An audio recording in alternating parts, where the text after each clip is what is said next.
Halo semuanya, perkenalkan nama saya Niko Mangunanti Satin, NIM 211021054. Di sini saya mendapatkan tugas untuk mencari definisi PPOK dan tanda gejala dari PPOK. Di sini saya sudah mengetikkan kata kunci terkait tugas yang akan saya cari, yaitu definisi PPOK dan tanda gejala dari PPOK. Di sini kita baca-baca terlebih dahulu.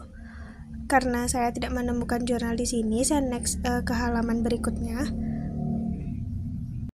Selanjutnya saya akan menggunakan Journal of Nursing Invention. Kita klik dulu.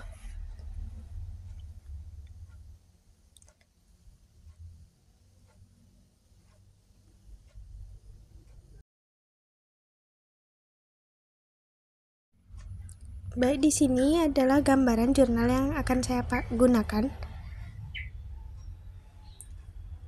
Kita baca-baca terlebih dahulu. Ini adalah definisi dan tanda gejala dari PPOK.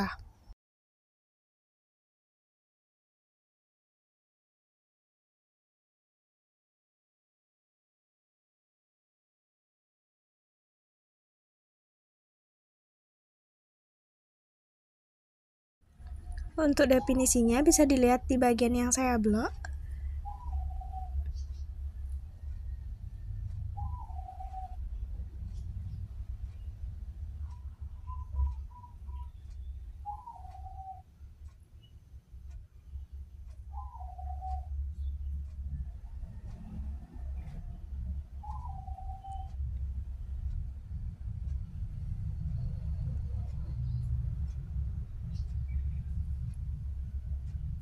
Selanjutnya untuk tanda gejalanya bisa dilihat di bagian yang saya blok lagi.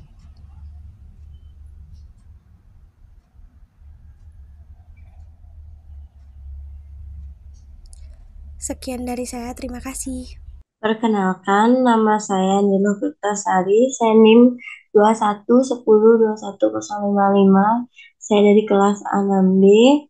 Saya ditugaskan untuk mencari definisi dari tuberkulosis dan tanda gejala dari tuberkulosis.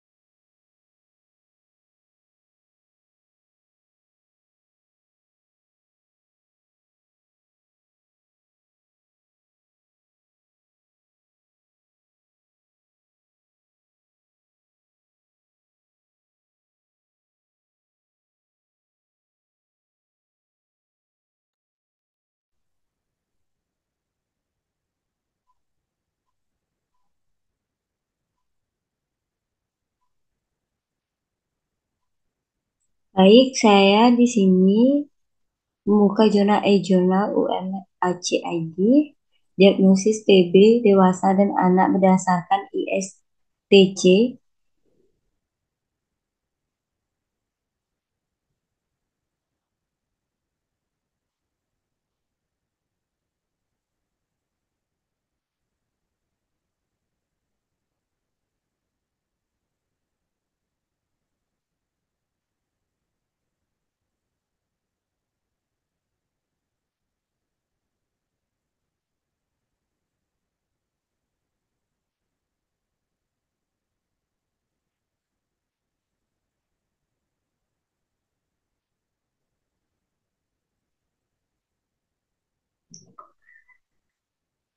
Judul jurnal, diagnosis TB dewasa dan anak berdasarkan ISTC, International Standard of TB Care.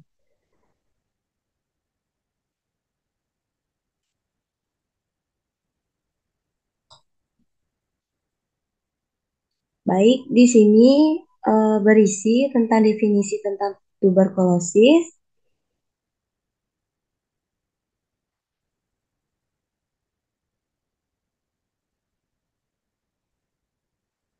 Dan di sini juga berisi tentang gejala dari tuberkulosis.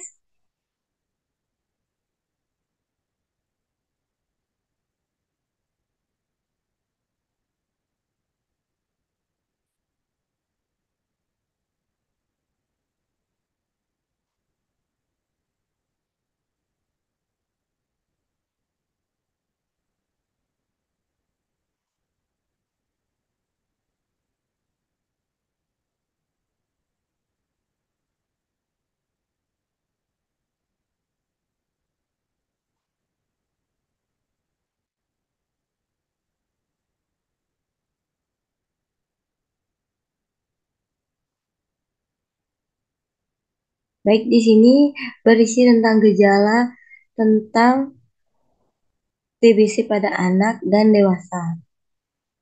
Baik, saya menggunakan jurnal ini sebagai pedoman untuk membuat PPT. Halo semuanya, perkenalkan nama saya Niluh Putu Prayoni, NIM 211021056, kelas A6B dari kelompok 6. Di sini saya akan menjelaskan mengenai materi yang saya cari, yaitu diagnosis dan tata laksana TBC. Pertama-tama, kita search diagnosis TBC dalam guidelines.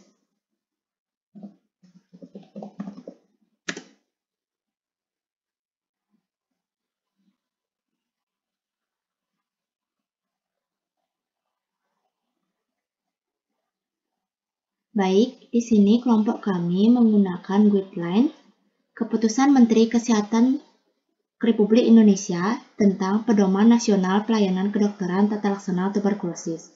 Pada diagnosis, yaitu terdapat pada halaman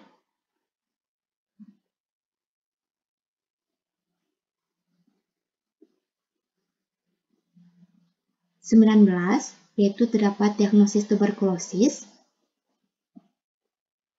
Adapun pemeriksaan biakan dan uji kepekaan dapat dilakukan dengan dua metode, yaitu yang pertama metode konvensional uji kepekaan obat, yang kedua metode cepat uji kepekaan obat atau uji diagnostik molekular cepat. Dan terdapat alur diagnosis TB. Berikut merupakan bagan alur diagnosis TB. Adapun penjelasannya yaitu prinsip penegakan diagnosis TB. Yang kedua, Pasienkes yang mempunyai alat tes cepat molekuler atau TCM-TB. Yang ketiga, Pasienkes yang tidak mempunyai alat tes cepat molekuler atau TCM-TB. Yang keempat, terdapat diagnosis TB ekstra paru. Yang kelima, terdapat diagnosis TB resisten obat. Dan yang keenam, terdapat diagnosis TB pada anak. Berikut pengobatan tuberkulosis, yaitu yang pertama terdapat tujuan pengobatan TB, yang kedua terdapat prinsip pengobatan TB, yang ketiga terdapat tahapan pengobatan TB terdiri dari dua tahap, yaitu yang pertama tahap awal dan tahap lanjutan. Berikut merupakan dosis rekomendasi UAT lini pertama untuk dewasa, yaitu dapat terlihat dalam tabel berikut. Pada tata laksana TB pada anak, yaitu dapat dilihat pada halaman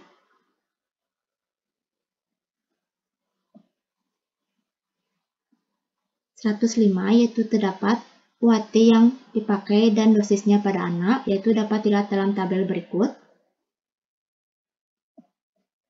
Dan paduan UAT yang pada anak dapat dilihat dalam tabel berikut. Di sini saya akan menjelaskan mengenai materi yang saya cari, yaitu IBM terkait obat TBC. Baik, pertama-tama kita search jurnal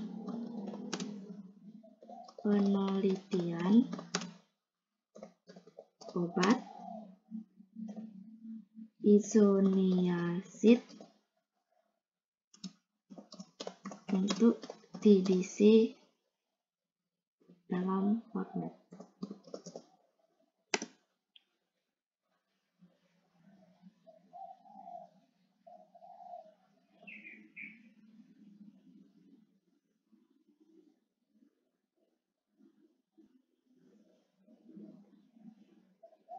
Baik, di sini kami mengambil guideline dari PubMed, yaitu National Library of Medicine, yaitu yang berjudul Rifampicin atau isoniazid mingguan atau rifampicin atau pyrazinamid harian untuk tuberkulosis laten pada kontak rumah tangga.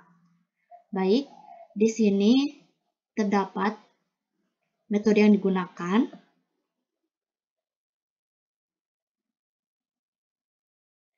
dan hasil utama dari jurnal. Baik, untuk kesimpulannya yaitu Rifampicin atau isoniazid memiliki toleransi yang lebih baik daripada rifampicin atau pyrazinamide dan dikaitkan dengan perlindungan yang baik terhadap TB. Rifampicin atau isoniazid mingguan selama 12 minggu kemungkinan merupakan terapi yang menjanjikan untuk infeksi TB laten. Baik, sekian dari saya ucapkan terima kasih. Baik, saya di sini Sakura dengan NIM 211021057. Di sini saya akan menjelaskan tentang bagian yang saya dapatkan, yaitu panduan empiris antibiotika tuberkulosis. Sebelumnya, karena saya sudah pernah mengikuti praktikum farmakoterapi dengan kasus TBC, di sini saya akan menggunakan guideline PNPK.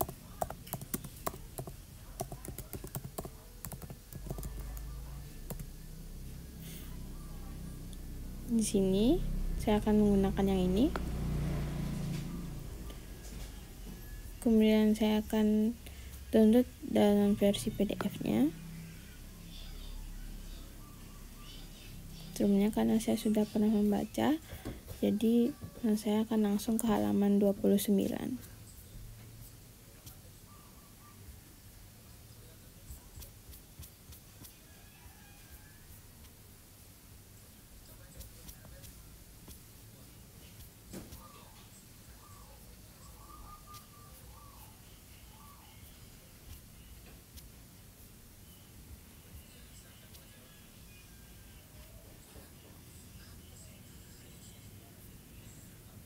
Baik, di sini dijelaskan bahwa berdasarkan hasil penelitian meta-analisis yang dilakukan oleh WHO, merekomendasikan panduan standar untuk TB paru kasus baru itu dengan 2 RHZE dan 4 RH. Kemudian di mana pengobatan TB ini dibagi menjadi 2 tahapan, yaitu tahap awal di mana pengobatannya diberikan setiap hari. Kemudian panduan pengobatan pada tahap ini dimaksudkan untuk secara efektif menurunkan jumlah kuman yang ada dalam tubuh pasien dan meminimalisir pengaruh dari sebagian kecil kuman yang mungkin sudah resisten sejak sebelum pasien mendapatkan pengobatan. Pengobatan ini wajib untuk semua pasien baru dan harus diberikan selama 2 bulan, dan pada umumnya dengan pengobatan secara teratur dan tanpa adanya penyulit. Daya penularan sudah sangat menurun setelah pengobatan selama 2 minggu pertama. Kemudian setelah itu dilakukan tahapan lanjutan, di mana tujuan dari tahapan lanjutan ini untuk membunuh sisa-sisa kuman yang masih ada dalam tubuh, khususnya kuman persisten, sehingga pasien dapat sembuh dan mencegah terjadinya kekambuhan. Kemudian durasi dari terapi lanjutan ini yaitu selama 4 bulan. Pada fase selanjutnya seharusnya obat diberikan setiap hari. Kemudian untuk yang fase tahap awal ini diberikan obat 2 RHZE, yaitu fase intensifnya. Obat yang diberikan yaitu rifampicin, isoniazid, pyrazinamide, dan ethambutol. Kemudian untuk fase lanjutannya diberikan RH selama 4 bulan, yaitu rifampicin dan isoniazid. Kemudian pada akhir fase intensif ini, bila hasil apusan tetap positif, maka pasien disisipan tidak lagi direkomendasikan namun dievaluasi untuk TBRU atau uji kepekaan. Sementara pengobatan diteruskan sebagai fase lanjutan. Kemudian pasien TB baru sebaiknya mendapatkan panduan obat untuk 2 RHZE dan 4 RH ini selama 6 bulan. Untuk TB ekstra paru biasanya diperlukan durasi pengobatan yang lebih dari 6 bulan.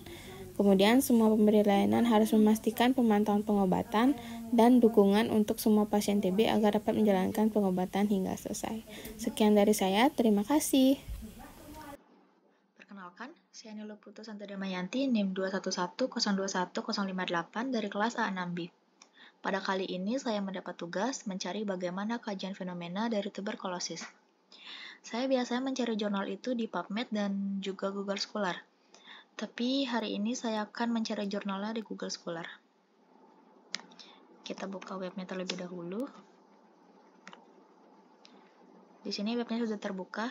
Jadi saya akan mencari kajian fenomena tuberkulosis. Keyword yang saya gunakan itu, saya coba dulu tuberkulosis di dunia. Perlu diketahui, kajian fenomena itu bisa disebut dengan kajian kasus, yaitu riset yang bertujuan untuk mempelajari dan menyelidiki suatu kejadian atau fenomena mengenai individu menjadi objek penelitian. Di sini bisa dilihat, saya akan coba buka web yang ketiga ini.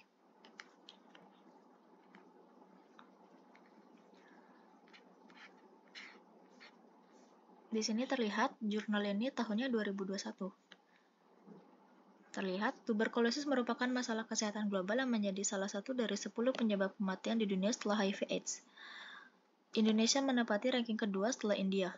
Tuberkulosis di Indonesia adalah 0,4%, terdapat 400 orang terdiagnosis menderita tuberkulosis paru positif dari setiap 100.000 penduduk. Jadi mikrobakterium tuberkulosis adalah kuman penyebab infeksi tuberkulosis yang ditularkan melalui droplet. Tuberkulosis dapat menyerang siapa saja secara global, mayoritas 90% terjadi pada orang dewasa dan rasio laki-laki perempuan adalah 2:1. Dan di sini bisa dilihat faktor resiko penularan infeksi tuberkulosis yang merupakan dari faktor internal diantaranya adalah perilaku, status gizi, daya tahan tubuh, dan penyakit penyerta, sedangkan faktor eksternalnya itu karena lingkungan fisik. Jadi ini bisa digunakan sebagai kajian fenomena untuk jurnalnya. Sekian dari saya, terima kasih. Halo semuanya, perkenalkan nama saya Nimadi Diana Fikasari, NIM 211021059 dari kelas A6B. Di sini saya mendapatkan tugas untuk mencari diagnosis serta tata laksana untuk penyakit PPOK. Jadi di sini saya akan memberitahu bagaimana cara saya untuk mencari diagnosis serta tata laksana untuk penyakit PPOK. Pertama-tama kita search untuk jurnal PPOK PF. Lalu di sini ada paling atas ada dari Unpad.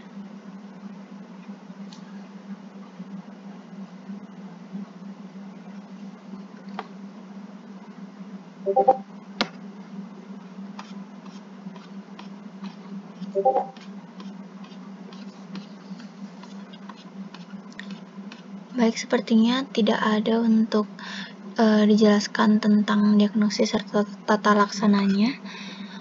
Karena biasanya saya memakai PDPI, saya akan mencoba mencari di PDPI.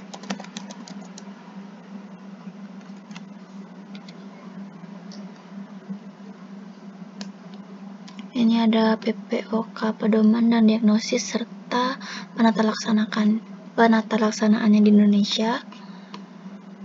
Di daftar isi terdapat diagnosis serta penata laksanaannya. Di halaman 4, diagnosis banding di halaman 6 serta penata laksanaannya di halaman 8. Di sini ada diagnosisnya.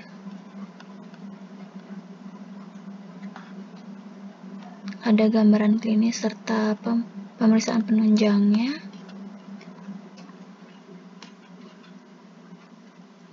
Lalu ada diagnosis bandingnya. Serta ada penata laksanaannya. Ada penata laksanaan umum untuk PPOK. Tentunya tujuan pelaksanaannya.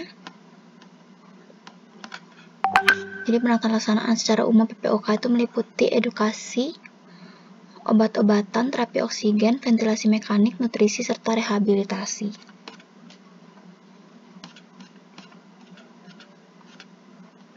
Di sini juga dijelaskan obat-obatan yang digunakan.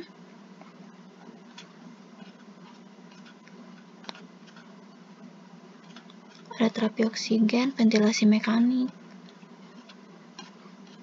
nutrisi, dan rehabilitasi PPOK.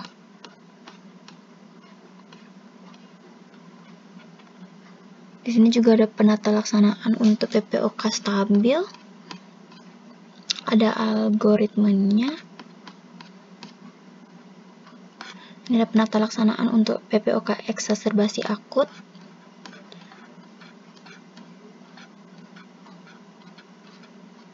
Dan juga algoritmenya.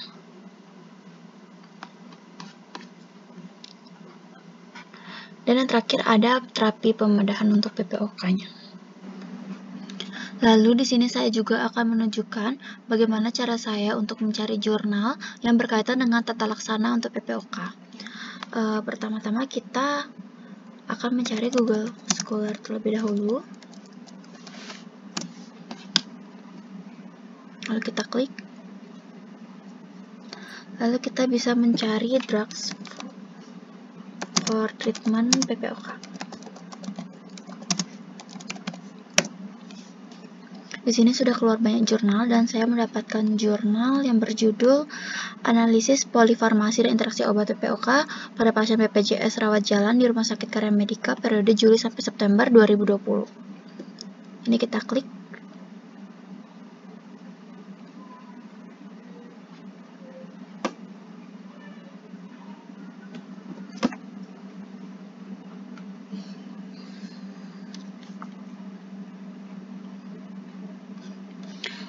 Lalu di sini dapat dilihat tujuan penelitiannya untuk mengetahui gambaran karakteristik, gambaran pengobatan dan polifarmasi dan interaksi obat pada pasien BPJS PPOK di Rumah Sakit Karya Medika. Lalu metodenya menggunakan metode deskriptif dengan pendekatan waktu retrospektif. Lalu hasilnya dari 125 kasus menggambarkan bahwa penderita penyakit PPOK tertinggi pada usia 60 tahun ke atas dan penderitanya berjenis kelamin laki-laki. Obatnya yang paling banyak digunakan itu golongan bronkodilator sebanyak 222 kasus atau sebesar 55,36%, golongan antiinflamasi sebanyak 75 kasus atau sebesar 18,70%, golongan mukolitik sebanyak 50 kasus atau sebesar 12,47%, golongan antitusif sebanyak 46 kasus atau sebesar 11,47%, golongan antibiotik sebanyak 5 kasus yaitu sebesar 1,25%, dan yang terakhir golongan antioksidan sebanyak 3 kasus atau sebesar 0,75%. Sekian dari saya, terima kasih. Halo semuanya, perkenalkan nama saya Imade Dwi Fajianti, NIM 211021060 dari kelas 6. Di sini saya mendapatkan tugas untuk mencari panduan empiris antibiotika PPOK. Jadi di sini saya akan memberitahu bagaimana cara saya untuk mencari panduan empiris antibiotika PPOK. Saya mencari jurnalnya di Google Scholar. Pertama-tama kita search Google Scholar. Kemudian klik Google Scholar. Nah, di sini kita bisa mengetik keyword dari jurnal yang ingin kita cari.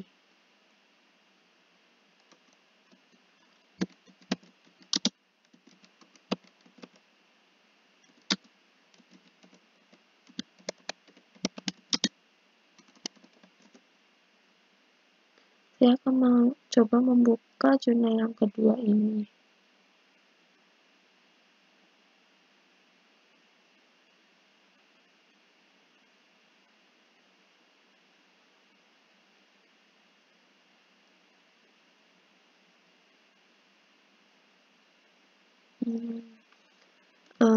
Sepertinya tidak ada yang dijelaskan terkait tentang panduan empiris dari antibiotika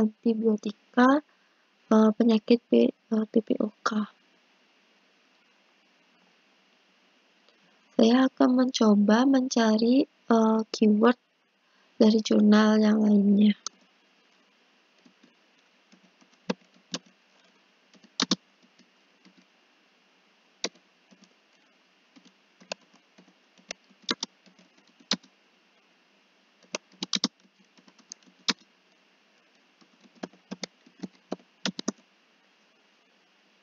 Saya akan mencoba membuka jurnal yang paling atas. Klik view video PDF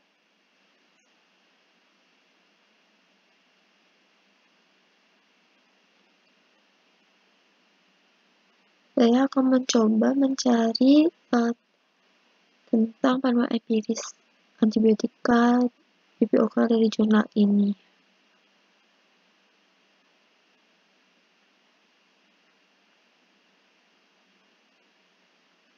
Nah, ini terdapat penggunaan antibiotika anti pseudomonal. Kemudian di sini juga terdapat antibiotik yang sering digunakan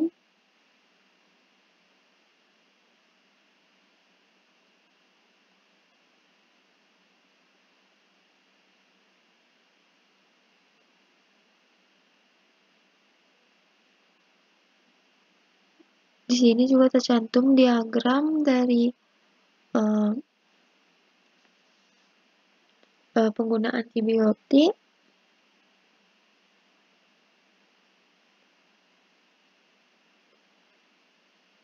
Dan jurnal ini juga terdapat perawatan yang berlebihan, faktor-faktor resiko, dan lain sebagainya. Sekian dari saya. Terima kasih. Perkenalkan, nama saya Nimade Karunia Nirwasita, NIM 211021061.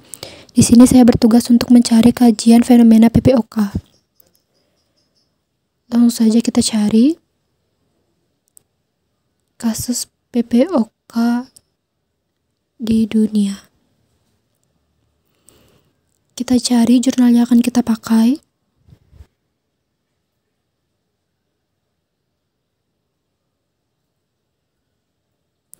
Di sini saya menemukan estimasi global dan regional prevalensi PPOK dari PubMed.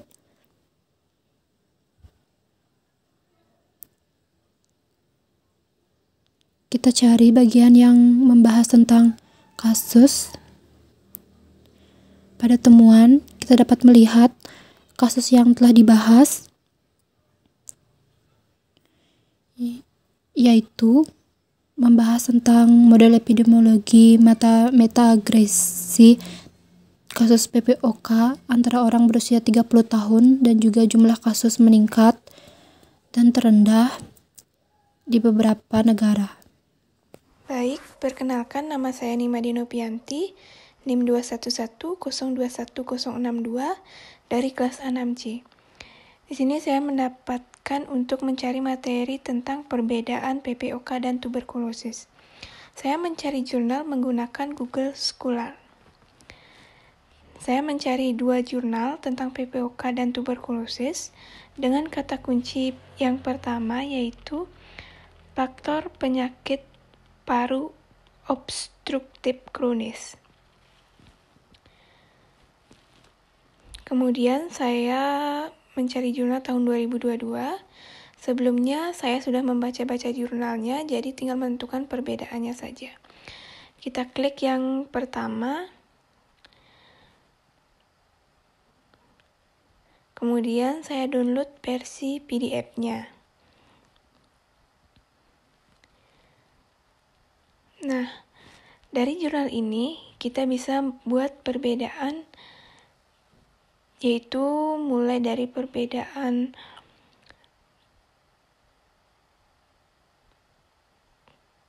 definisinya, kemudian perbedaan prevalensi kejadian penyakit paru dan TBC, kemudian dari perbedaan gejalanya, dan lain-lain.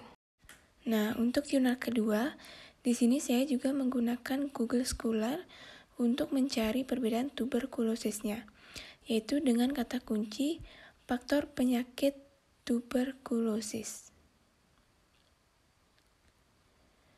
Di sini juga saya menggunakan jurnal dari tahun 2022. Kemudian klik yang paling atas. Nah, di sini langsung muncul file PDF-nya. Kedua jurnal tersebut sudah didapatkan perbedaan PPOK dan tuberkulosis. Bisa dilihat dari tabel berikut. Halo semuanya, perkenalkan nama saya Nimadi Putri Utari Dewi, NIM 211021063 dari kelas A6C. Nah, di video ini saya akan mencari patofisiologi PPOK dan patofisiologi TBC. Nah, pertama kita sudah buka Google, lalu kita ketikkan patofisiologi TBC.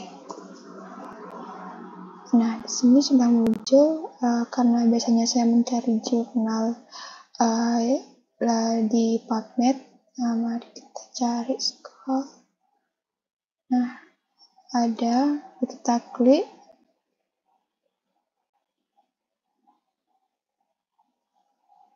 Kita lihat patofisiologi tuberkulosis.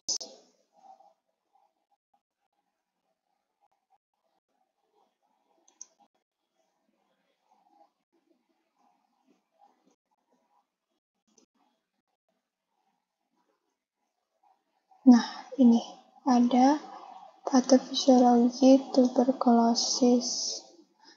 Berikut ada bagiannya: aerosolisasi, fagositosis makrofag, dan penyumbatan replikasi fagolisosom, dan tanggapan T pembantu. Ada yang terakhir, pembentukan granuloma. Nah, kita sudah dapat jurnalnya, mari kita download. Nah, muncul, dan kita sudah dapat patofisiologi tuberkulosis. Yang berikutnya, saya akan mencari yang kedua, patofisiologi PPOK. Sudah muncul, dan di sini saya biasanya pakai dari PubMed juga. Nah, kita ada, klik, kita tunggu dulu.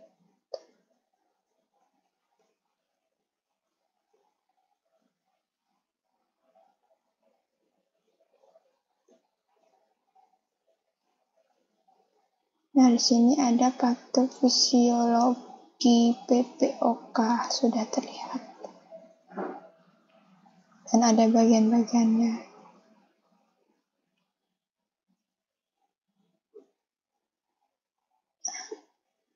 Jika sudah dapat, dan mari kita download jurnalnya.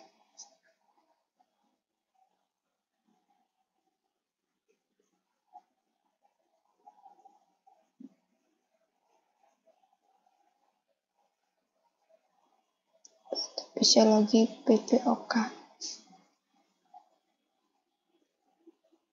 Nah, setelah itu kita download, dan sekian video dari saya, dan terima kasih.